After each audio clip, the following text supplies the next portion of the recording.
পানি ঢুকাইয়া বাইক চালায়। 125 আরে মানে ফুয়েল ট্যাঙ্কে অনেক বেশি জং লাগতেছে, অনেক রাস্ট আসতেছে।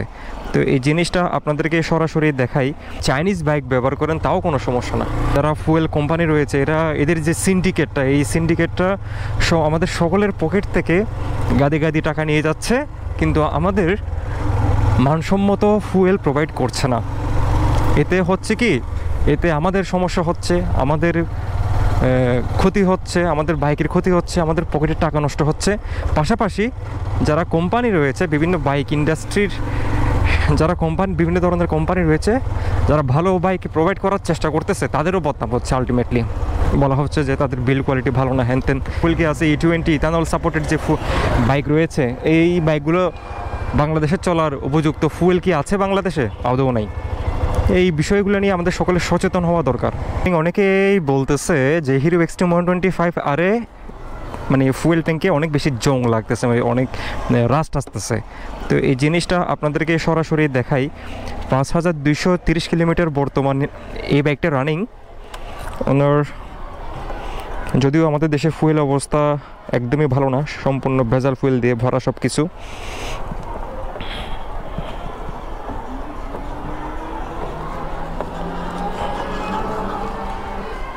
এই হচ্ছে ওনার ফুয়েল ট্যাঙ্কের অবস্থা। তবে হালকা পাতলা এসেছে, একদমই যে আসে নাই তা না। এই যে আপনারা দেখতে পাচ্ছেন কিনা আমি জানি না, ক্লিয়ার ভিজিবিলিটি আসছে কিনা। এই যে দেখেন, খুবই অল্প, একদম মাইনর।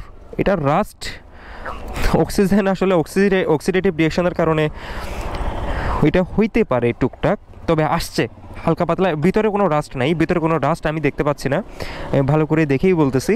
তবে উপরের এই পোর্শনটাতে খুবই মিনিমাম একটা লেয়ার আসছে ব্রাউন কালারের, এতটুকুই। এই হচ্ছে বিষয়। আসলে সব কিছু মেনটেনেন্সের উপরে। বাইক, যে কোনো বাইক, আপনি যে কোম্পানির বাইক ব্যবহার করেন এটা কোনো সমস্যা না। আপনি চাইনিজ বাইক ব্যবহার করেন তাও কোনো সমস্যা না, কিন্তু you need to maintain your bike.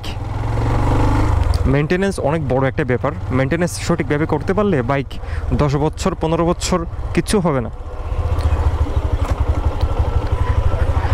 আর বর্তমান সময়ে আমাদের দেশের ফুয়েলের যে অবস্থা, এগুলোকে আসলে ফুয়েল বলা যায় না। এই ফুয়েলের বদলে মনটায় চায় মাঝে মাঝে পানি ঢুকাইয়া বাইক চালাই।